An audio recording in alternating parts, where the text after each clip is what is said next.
Hey everyone, if you want to support the current writer's strike that is still going on, please go to the entertainmentcommunityfund.org and make sure when you are making your donation that you select film and television. This is not a strike fund. This is a fund for people who are affected by the strike because, we need to be supportive right now to the people who actually make the art that we discuss, enjoy, and watch. With all that said, if you like what we do, please give us a like, a follow, and a rating on Apple Podcast or wherever you listen to us. We are everywhere. Consider supporting our Patreon. That way we can keep doing what we love, and that's talking about animation. And now, on with the show. What's going on, guys? Welcome to another episode of Renegade Animation on the Renegade Pop Culture Podcast Network. My name is Mike. I'll be your host for this evening. Joining me, as always, is the animation guru himself, Cameron. Howdy, howdy. And today we got a pretty fun episode. We've got reviews for Digman, the new show from the Lonely Island on Comedy Central, and Disney Pixar's Elemental. So first, let's get into Digman, because this was honestly a pretty big surprise. Yeah, so far the adult animation scene has been very good and very fruitful this year. But with other shows, we've had stuff like Royal Crackers, Fired on Mars, the currently running new season of Clone High, which is also really good. And here with Digman, we have what is probably Comedy Central's best new cartoon in forever, since they are obviously ashamed of Fairview and are making it hard for you to actually try and watch it without having to go through illicit meat. I mean, like on paper, Digman, which is starring Andy Samberg as Rip Digman, a archaeologist in a world where archaeologists are celebrities, is no longer the hip and the hot individual in town and is basically shamed by the public until he gets a new assistant and goes on some adventures to find new artifacts to get his name back on top. With it being Andy Samberg basically playing a parody spoof of, yes, Indiana Jones, but more specifically National Treasure with Nicolas Cage, and him using his Nicolas Cage parody accent, doesn't that sound like it would get old really fast? Like, even ignoring the creative team behind it. On paper, if I told you that this is just an elongated version of Andy Samberg's Nicolas Cage parody stuff, you would raise your eyebrows, right? Yeah. On paper, this does sound like the series was built around Samberg's Nicolas Cage impression, but in hindsight, I'm realizing once I figured out that all of The Lonely Island was behind the production of this, I'm like, oh, okay, so I've got nothing to worry about then. And as it turned out, I had nothing to worry about. The show was actually a lot of fun. Exactly. And it goes further than just being a parody of National Treasure and Indiana Jones, where we actually have complex characters, or at least characters with more to them than a lot of adult animated series are given to be able to flesh out these characters. I think the biggest part that helps, it's not just a comedy. I mean, it is a comedy and it is very funny, especially with how quick-witted and fast they are with their dialogue jokes. But it's also an action-adventure show. There's exploring different continents, different locations, and encountering other rival archaeologists or what have you. So it's not just, oh, it's a workplace comedy. It's something akin to what Bento Box tends to put out a lot of the time. It's refreshing. I didn't know I needed an adult animated sitcom version of DuckTales. I was about to say literally the same thing.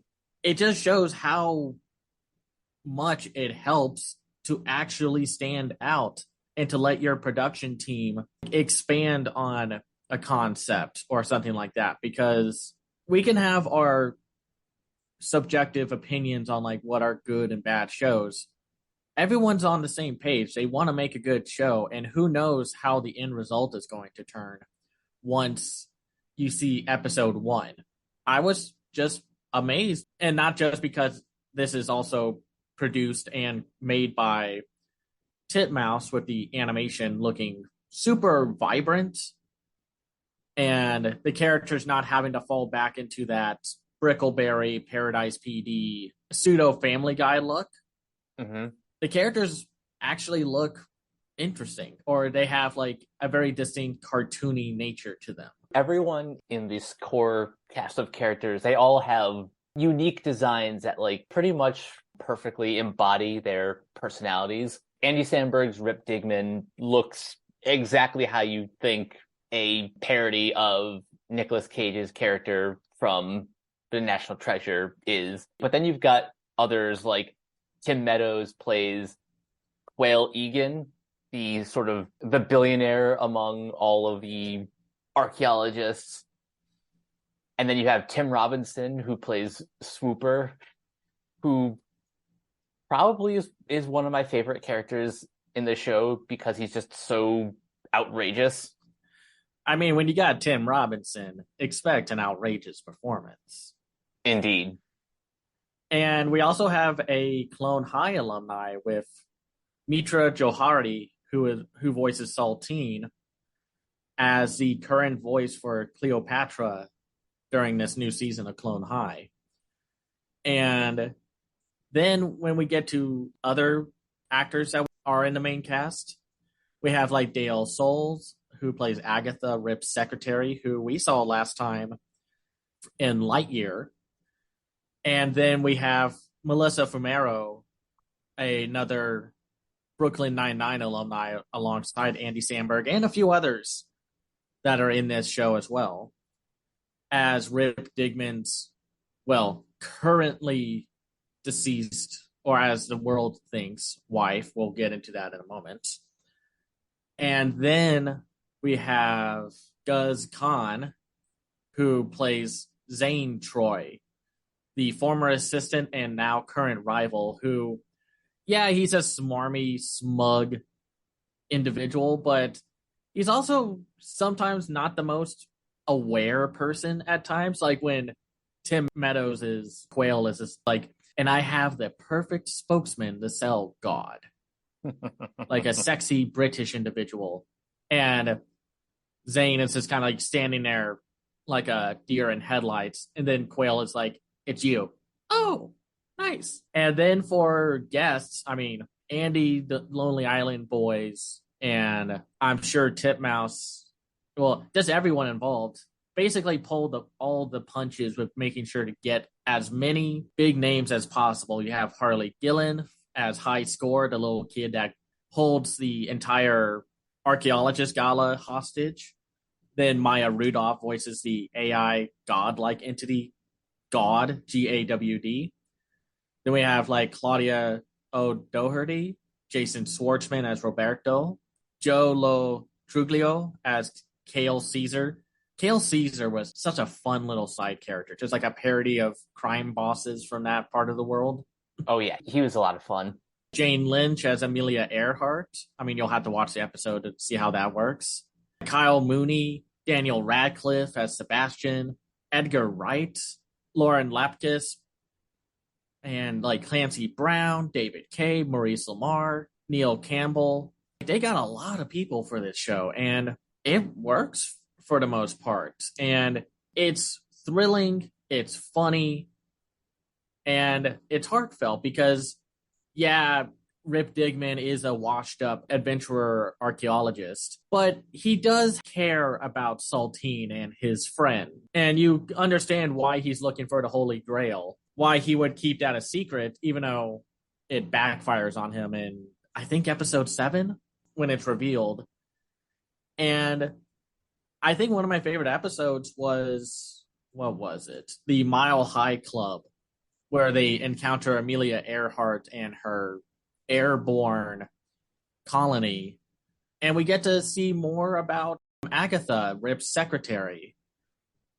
And she was a delight. I loved her character. She could have easily just been the background noise that you would get with a sassy old secretary that's still around there for reasons unknown.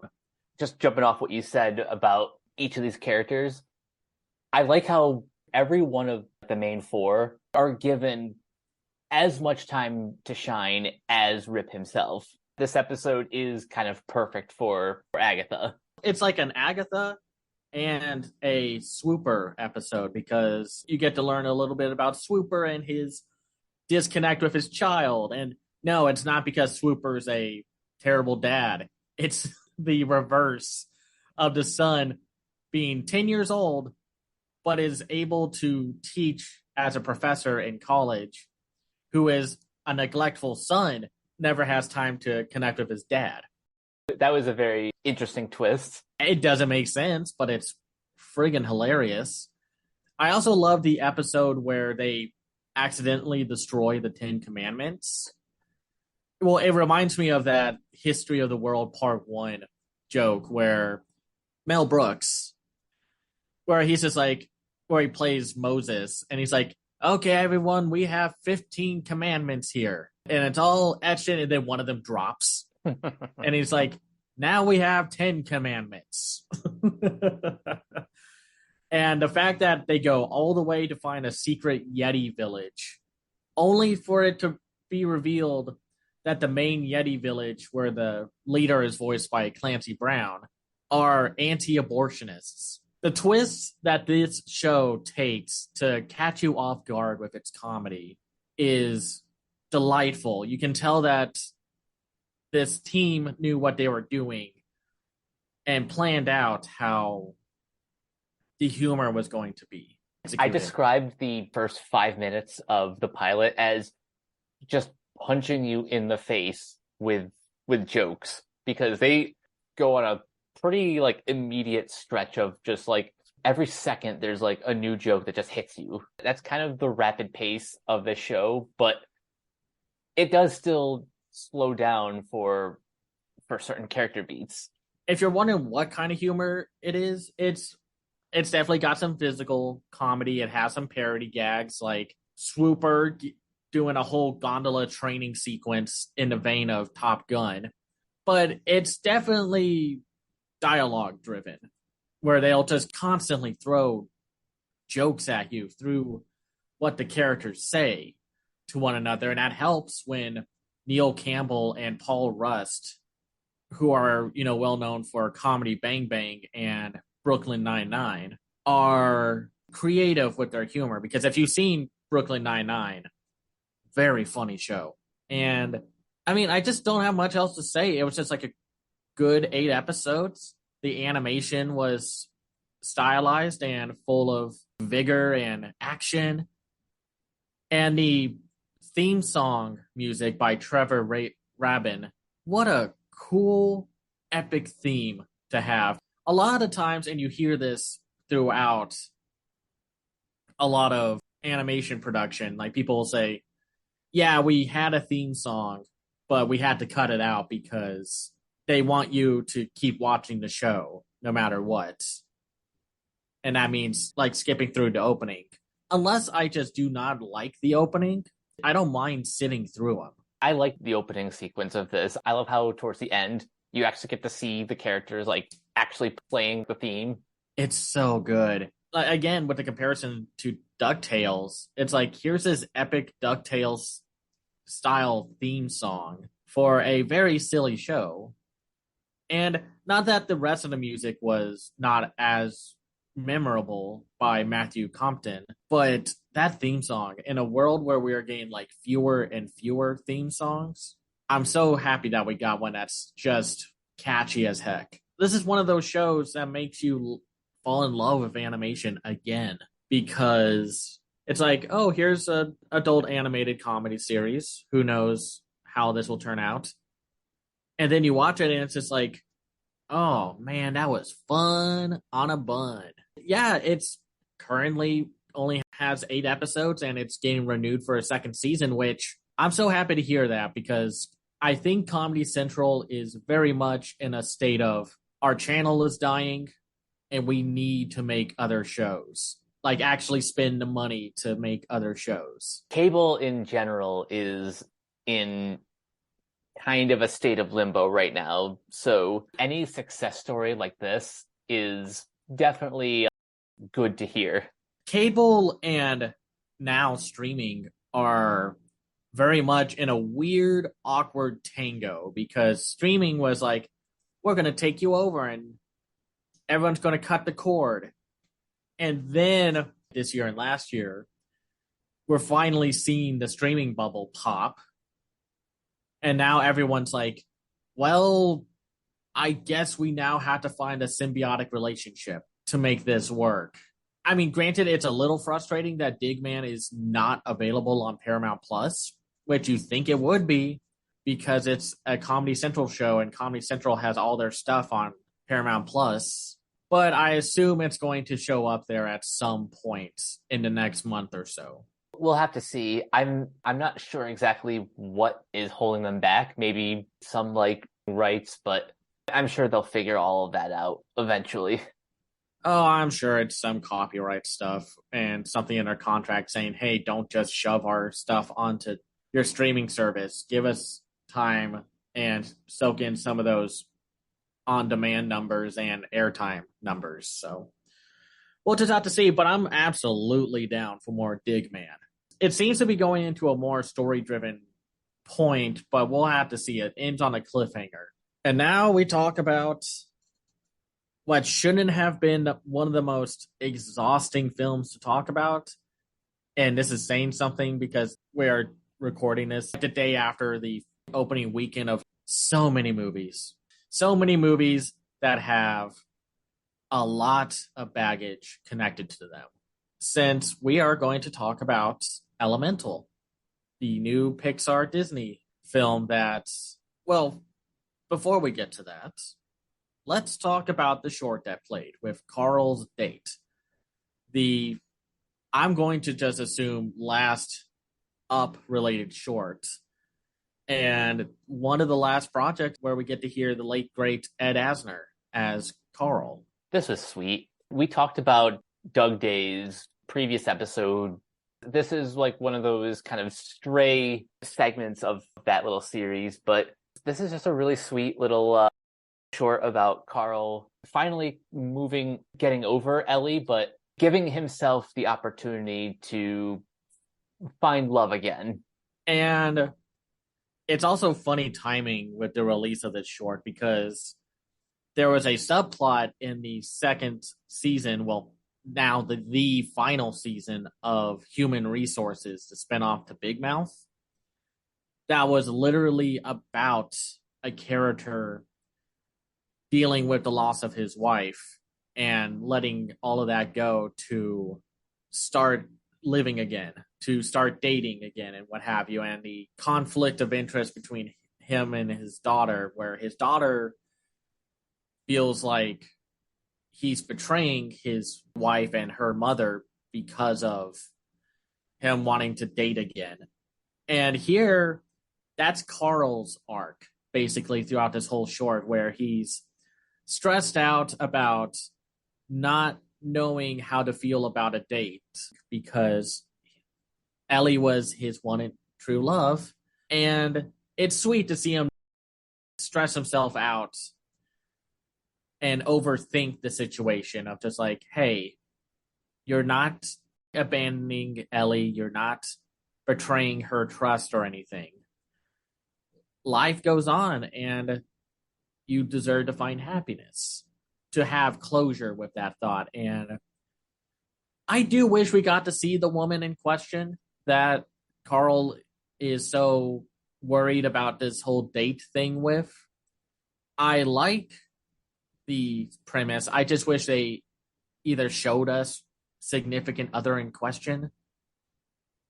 But who knows? They probably just had the house location and then Carl and Doug. And Doug is, as usual, very funny. However you feel about them making this animated spin-off series of shorts from Up, Doug is still going to be Doug. And it does end on a sweet note. I kind of forgave my misgivings with it because of how it ends and how sweet it is. And of course, that freaking theme song, like tune to Up, that hits you in the heart every single time. You think you get tired of it because it's the same one Disney likes to use for some of their marketing, but it never quite stops being like that emotional punch in the heart. I think that's exactly why they keep using it because as repetitive as it can be, they know exactly which buttons to push. It's the emotional connection of it all. And then we get to Elemental, which let's just get some of these comments out of the way first. One, if you would like to discuss this movie with Mike or I, go see it first, form an opinion, leave all preconceived notions at the door, like you should with every movie that you go see, no matter if you've heard it's good or bad or somewhere in between. Two, I don't know what it is about Mario and Elemental, but I have never seen quite a chaotic discussion and arguments be had for films of this year. There's nothing controversial about them. They don't fully tackle controversial topics or topics that should be considered controversial. But instead of like a live action film or like a drama or something, everyone is up in arms about these two animated films. Mm-hmm. Just what on earth is going on with y'all sometimes? Why can't y'all be like the Annecy Animation Film Festival or the Animationist Film Festival crowds where y'all can just be better? Seriously. Because, yes, I want Pixar to branch out and do more experimental things. I like obviously have my pros and cons with Elemental. I still overall very much enjoyed it. But some of the comments I see, and it's not for the people who didn't like this film or just thought it was okay. That's fine. There are definitely things to talk about this movie where we are going to bring those stuff up. But the fact that it's not doing well, which could be a combination of one, June is so bloated with animated films. Like you start the month with Across the Spider-Verse, then you get Elemental, and then at the end of the month you get Nimona and Ruby Gilman, which is setting up itself to not be doing well since it's also releasing around the same time as Indiana Jones and the Dial of Destiny. I try to talk with a few people and to figure out where they could have delayed some of these movies, like pushed them into the next month or a month that isn't so crowded, but there's like a real lose-lose situation here. Something Yeah. with the marketing with Elemental, it was obviously not connecting with people. I think Pixar and Disney have a history of hiding what their movie's about for a good reason because you want to be surprised. But I also think it's one of those weird cases where their marketing kind of backfires of hiding because obviously not knowing everything has not hurt a company like Illumination with their marketing and such and so on. But something about the more vagueness of what this Elemental is about, which is this world of air, fire, earth, and water entities that live with one another. And we follow this young couple, Ember and Wade. Ember being a fire elemental voiced by Leia Lewis, and Wade, a water elemental voiced by Mamoudou Athie, who start to have this crush with one another. He is unintentionally, but just kind of doing his job, attempting to shut down Ember's father's convenience store thing. And then shenanigans ensue. They stop the shutdown. Something else happens. And then this movie's a rom com. It isn't this grand world ending movie. It's a very intimate and personal movie. There's nothing world ending about it. And I'm wondering if that kind of caught people off guard because, I mean, as we all know, this Elemental premiered at the Cannes Film Festival, which got very mixed reviews, even though those reviews at the time were pretty much just like seven people talking about the movie. Mm-hmm. And while the reviews have gone more positive, they're still pretty mixed. This movie may have also just released at the wrong festival. Like, depending on when this was done, it probably should have done something like South by Southwest or waited until the Annecy Film Festival to premiere there. Yeah, Because this is just the thing to consider when you see reactions and reviews coming from certain festivals. Read the room. And I don't mean like that in like how dismissive it is. I mean it in the sense that each film festival is going to have a wildly different crowd and critics there. So for this film, this crowd pleaser to hit the Cannes Film Festival, which is mostly like the beginning of the art of the year, or other various snooty comments I could make about it, was probably not the best idea. Not to say that crowd pleasers have never done well at the Cannes Film Festival, but again, something like Top Gun Maverick did well because that was the part of that film's marketing was constantly saying and repeating, you have to go to a cinema to see this movie. You have to go to a cinema to see this movie. It's cinema. It's art. It's made for the big screen. It's made for the people who love the theater. here's the weird part as to why Elemental didn't connect with people at Cannes. Remember how we mentioned a while back that first two Shrek films premiered at Cannes, and those seemed to go over well? Yeah, well, it's like for back then, Shrek was refreshing and new, and Pixar was still like in their growing phase. So they were still trying out different things because Monsters Inc. came out around the same time as the first Shrek film. Yep.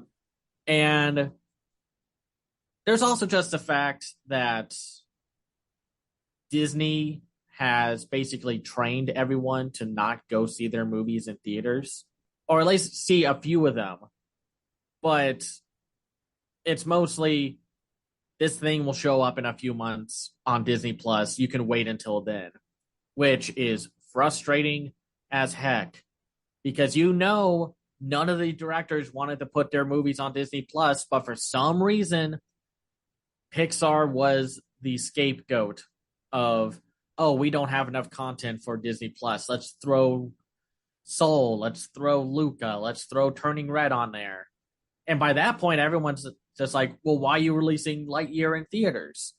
Shouldn't you just throw it on Disney Plus? Like, yeah, you can argue, well, Guardians of the Galaxy 3 is doing well. Yeah, but that movie got saved by word of mouth, Mm-hmm. which is what I'm thinking word of mouth is going to save Elemental to not be the biggest failure in Pixar's life.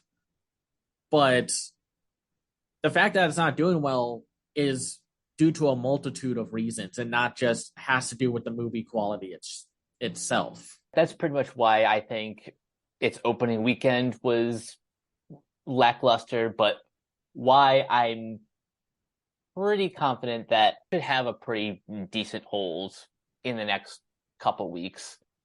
We'll just have to see because July is basically going to be the month of Barbie. Yeah, basically. And like going to the movies is expensive no matter how many season pass or movie pass or whatever stuff you can make. It's just pricey to go see a movie. And unfortunately, with people being trained to go see only the familiar for the most part, there are definitely movies this year that should have been big IP brand synergy stuff, but like we're not, especially with The Flash and Ant-Man Quantumania dying at the box office. But we should talk about the movie itself. So, Elemental. I liked this movie. It's not my favorite Pixar. I don't think it will be in my top 10 by the end of the year, depending on what else we are going to get via the big studios or the indie foreign releases, but I do like it. I have issues with it, but what did you think about the movie? I adored this movie. No, it's not like top tier Pixar, but and like you said, it probably won't end up in my top 10 either, but I think the stuff that works, the important stuff, the relationship between Wade and Ember, the voice cast is all great. The animation is spectacular, despite comments from the Peanut Gallery. Score is amazing. It has its problems, and we will get into that, but I think the important stuff, like the story and the characters, that left a strong enough impact on me. Enough that I saw this movie twice and had a great time with both viewings. I think I'm not as positive as you are about the movie. I mean, I'm still very positive with it, but I can only go off of what I remember watching, and I only saw it once yesterday. So let's talk about the animation first, because while we can always debate and question why this movie needed to cost $200 million, a lot of the times when you see that budget, it can be a multitude of reasons. It could be star power, it could be because of the current economy areas of like where the studio is. Sometimes it could very well be the fact that they are using new animation tools and styles that, while not apparent across the Spider Verse, are still innovating how characters are and worlds are made within the world of theatrical animation. And this is nothing new for Pixar. A lot of their marketing can sometimes be all about, hey, what new animation challenge are we overcoming? And we see this with like Monsters Inc. Sully's fur tech was very much the biggest deal when that film was coming out. Yep. The Incredibles, with how they cracked the human design problem that animated films were suffering from that at that point in time. There was the hair physics for Brave, and then Soul had a lot of new interesting animation styles through CGI and such to work with. And Luca to now have had smaller updates and upgrades and a different design philosophy, but there's always something going on with animation. Don't just dismiss it because it's not pulling off what TMNT Mutant Mayhems or Across the Spider-Verse is doing with its stylized CGI work being done. And that's just how things are. Yeah. And I'm not saying that this doesn't have familiar elements to previous Pixar films on a visual level, but to say that it's just the same kind of movie look wise is ignoring what goes on behind the camera. And of course, that doesn't mean that it saves the movie from whatever. To be clear, that's not it at all. I'm just saying there's something more impressive than what a lot of people are willing to give it credit for. For example, I think the designs of the characters in this movie are actually pretty unique in that, if I remember correctly, I read an interview somewhere that this is like one of the first times that character models have been created without any sort of skeleton. And you can see that pretty clearly with like the water people like Wade and all of his family. What was the challenge here was to make these people move, because they were going to just pretty much try and keep the same CGI model rigging stuff that they normally do. But they couldn't because it just wasn't looking as good as the director Peter Sohn was looking for. He wanted the elemental people to feel and move like the elements. And you see that through like how the air elemental people can get hit by stuff, and the only thing that is disappointing to them is that their clothes can fall off. Like that one guy who got hit by a bus and he's just like, oh, my new sweater. Or how earth elementals could pretty much be covered by dirt and grass and foliage. But the most impressive parts are, to me, with Wade and Ember. Mm-hmm. They don't have traditional body rigging and modeling and such. This is what one of the heads of Pixar's production team were talked about recently on Twitter, or not recently, but like a few months ago, was how they're using more volumetric animation this time around. That's why when like water hits Ember or her father, there's actually like fire missing there. It's not just, oh, they ripped a quarter piece off of a round head and then they had to like make it fill back up naturally. In Wade, it's just like a blobby water person who is trying to keep that human shape together, but is absolutely not. Feels like he's about to metaphorically and literally pry himself apart. Yep. And I think the point where the animation really hit for me was when they were on the beach and you see Ember slowly sinking into the sand as the sand around her turns to glass. And you see like the light of the fire that she is made of dim. I was literally moving around in my seat trying to look around, impossibly looking around the character model, wondering like, how the heck did y'all do that? That scene was certainly impactful. Like it's perfect for that character too, because it's a moment where like she feels like defeated and deflated, and the animation really supports her emotional state in that scene. And with Wade, just the fact like he can stretch or shrink or absorb more water and it doesn't look like a traditional character model is amazing. And just how he was able to like move around and just like even like the normal movements of like talking and his mouth. I was just like, that is so cool. I have no idea how y'all made that work. I want to see like a visual breakdown of how they make some of these characters work. Same.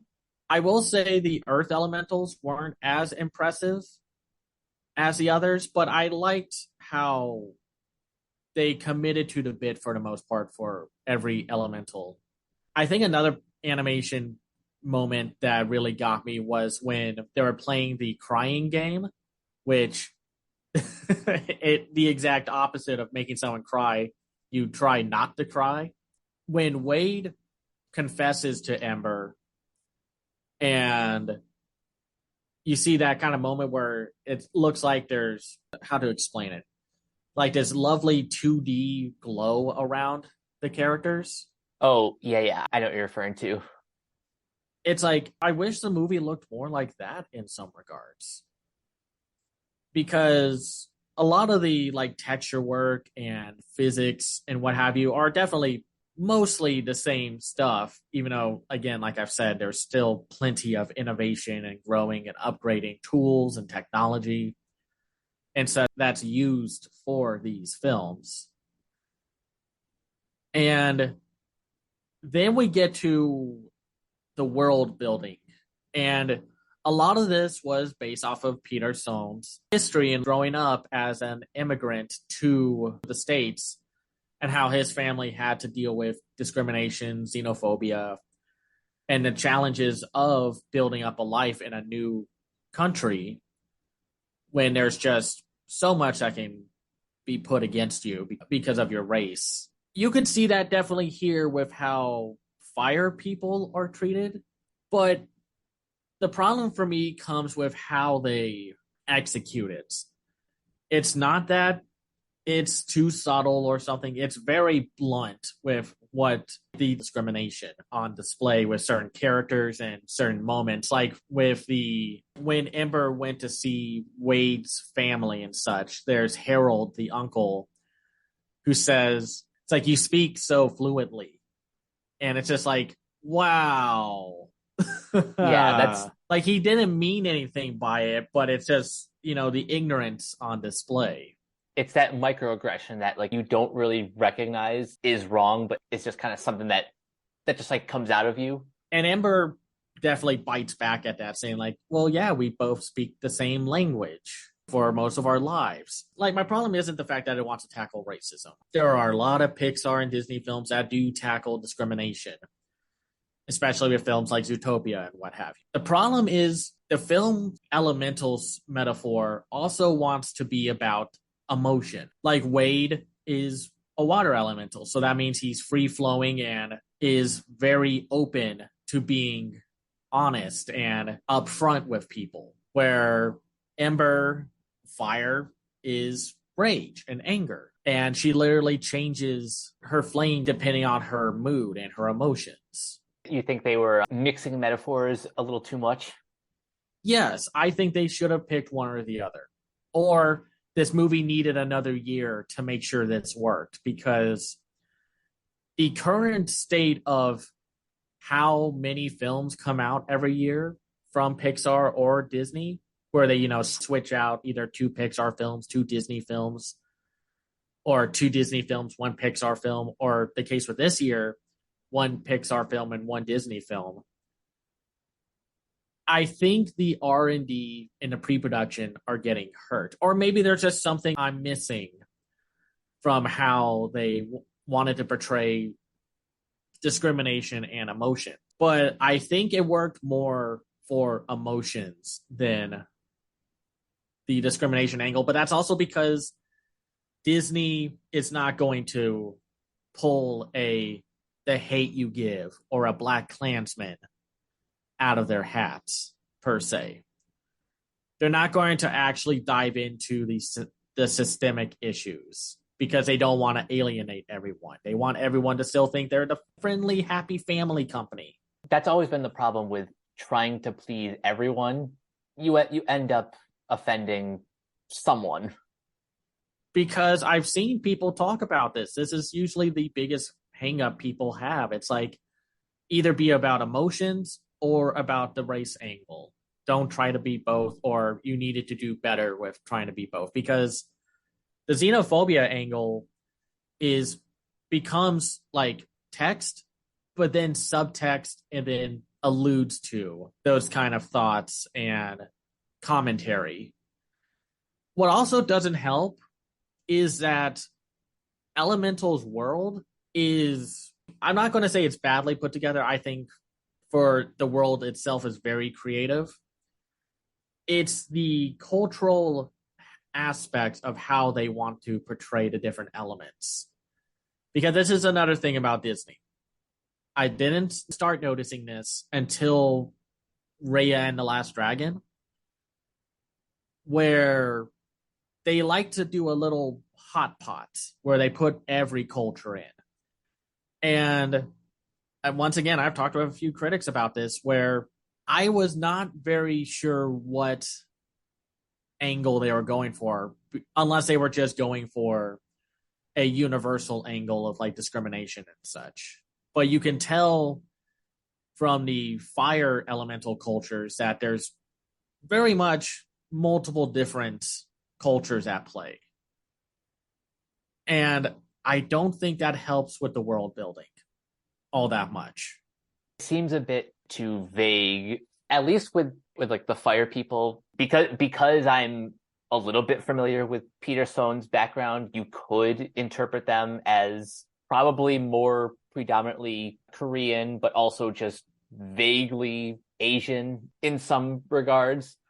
Well, it's not just that. There's Persian elements to it. There's vibes of Asia, like Italians, India. Irish. Yeah, so it's just like, doing this will alienate people, because that's what a lot of critics had to say about Raya and the Last Dragon. Like, whatever you thought about the movie, the fact that it just hodgepodge and chimera morphed a bunch of different cultures into one was not a good look, per se, because it was just like, you'll feel represented, but then it's just like you're sitting there nitpicking the aspect of like, well, that's not it, that's not it, that's not it. I think what Turning Red did works better than this is the more specific that movie was, like culturally, the more universal May's actual arc became. It's weird how it works out that way, but it's honestly the truth. Well, it's just like funny enough with Elemental's release during Annecy, Disney announced a new TV series, Primo, which also got everyone on Twitter and the internet harassing and sending death threats and telling people to kill themselves because of it's like, oh, this isn't accurate when it's just like it's meant to be this one specific direction and depiction of Latin Americans. It's not meant to be everything else. If you're one of those animation fans that harassed the people working on the new show, screw you. Like if your thought of like not caring for the first impression is to harass people who worked on the show, you're scum. You're not animation fans if you're going to treat people as less than just because things aren't catered to you. I felt like when I was watching this movie, it worked better as a rom com because the team has cited stuff like Guess Who's Coming to Dinner and my favorite rom com, Moonstruck, as inspirations for this film. And that's when I liked the movie the most, when it was focusing on the rom com elements, the slice of life portions. I think those are when the movie is at its brightest. It's when it tries to tackle everything else, is when it starts to fumble. It makes me understand why some people are not on this film's level, even though I think some of it can be a bit underwhelming, which do not go after the people we're about to reference here. But you said, Mike, that these were fresh, first time writers for theatrical animation. As far as I know, this was their feature film debut.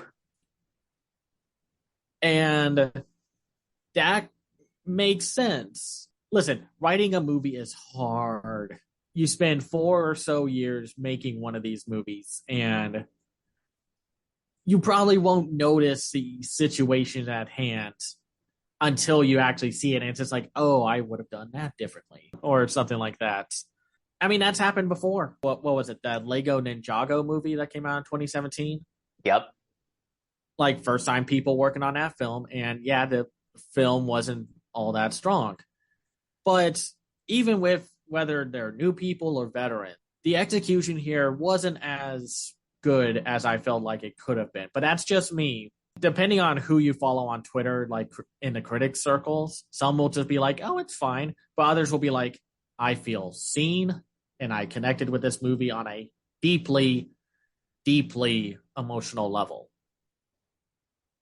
And I still connected with the movie. I understand the personal dilemma of Ember and Wade's dynamic, like their love is forbidden, and also Ember's conflict of, yeah, I want to go do this thing, but I don't want to disappoint my parents.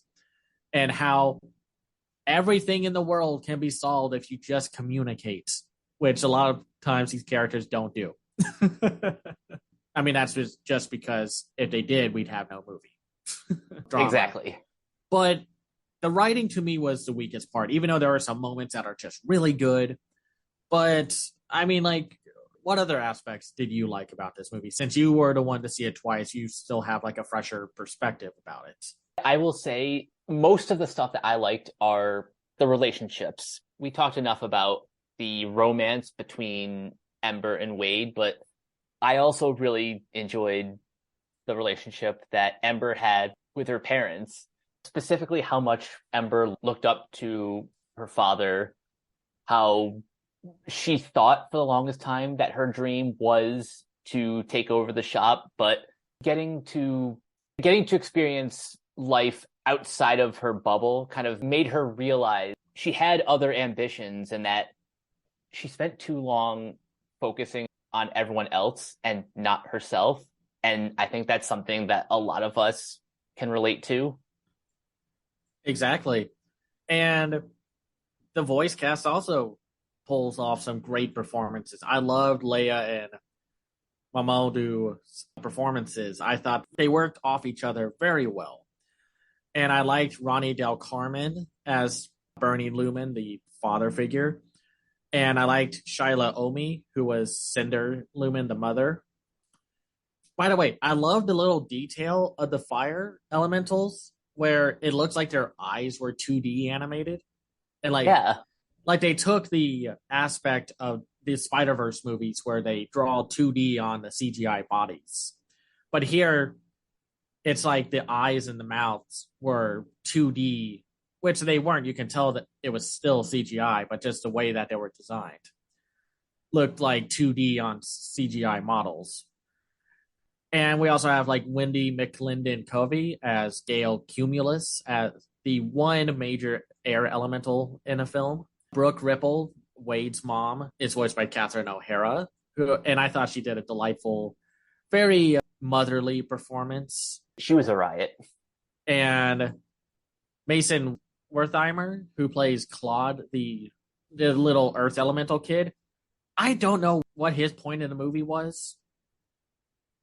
He was barely in the movie, and it felt like he was supposed to be in there more, but all he does is have that one joke of growing a flower out of his armpit, ripping it out, where it obviously hurts him to give to Ember because he's crushing on her.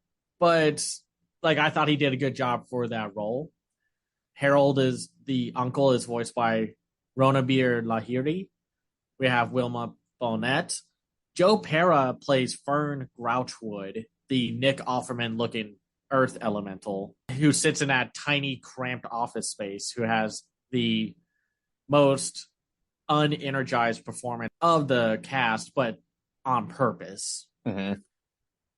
And we have like Matthew Yang King, who does Alan Ripple, the other uncle. We have like Ben Morris, Innocent Ika Kiti, Jonathan Adams, and like a lot of good people on here. There's like Fred Tatasciore, Scott Menville, Asaf Cohen, Jessica DeSico, Secunda Wood, Terry Douglas, Alicia Mulally as like additional voices and such. It's a good voice cast. I like the more grounded world, even though it's very much a world of elemental people. Yeah. But the story itself is grounded. There's no villain. It's the conflict of each of the characters you're dealing with, and then this commentary on basically how the city infrastructure needs to really be taken care of so nonsense like this doesn't happen. Yeah. I like the fact that there wasn't really a villain because it gave more room for more grounded character interactions, and also say what you will about the third act and how it kind of becomes a little bit of not necessarily world ending, but there is a disaster that happens because of poor city infrastructure. It's not like some big villain that they have to take down. It's like it's something still relatively grounded for these characters. You can argue that the discrimination angle is there too because of the history of gentrification and how that part of the city was neglected because of reason that you can probably put two and two together. And the reason why there's like a fire town where there's basically rarely other fire characters in the other parts of the city. It's touching. I liked the ending per se. Just the thing that happens to Wade is very funny. I like that it does end on the fact that, yeah, Ember doesn't run the store. They actually get other characters to run the store. And Ember and Wade get to go on like an adventure across the world or to another city for this job opportunity for Ember, which he was ready and willing to sacrifice leaving the city for. I think it works throughout the whole movie, like the interactions, the chemistry, the story for the most part. It just fumbles some of the other like story and world building and thematic details. But I still like this movie. I liked it more than the Mario movie, which I still liked, but if I had to pick and choose, I'd rather see Elemental again. I definitely have Elemental above the Mario movie. I think right now this is like I call it bottom of the top, where it's like, this movie is great. I do recommend it, but it is not secure in like my top 10 or anything like that. I think another problem is it's not very child friendly, which in a lot of ways is fine. I think that's a pretty good thing. But it was interesting to hear some people talk about how they saw children were bored because it wasn't just like a straight up comedy and such. And like this movie has its funny moments. Anytime Wade is overly emotional is hilarious. Just because he'll get overly emotional over the most minor things that he's just like, oh my God, that's so beautiful. And then he starts crying buckets of tears. That security guard in front of the building that Wade's family lives in, whole conflict between him and Ember's mother, and just how it ends is so funny. It was just interesting to hear that children were more like, I don't know if I want to sit here and watch a rom-com. I want to watch something that'll keep my short attention span focused, which is why like a lot of films like the Super Mario Brothers movie and Across the Spider-Verse, among many other reasons why Across the Spider-Verse is connecting with a lot of people. Right. Like invested because as much as I love Pixar, I'm always going to be rooting for them. I'm going to be rooting for every animation studio to do well in this broken industry that they are currently having to deal with right now.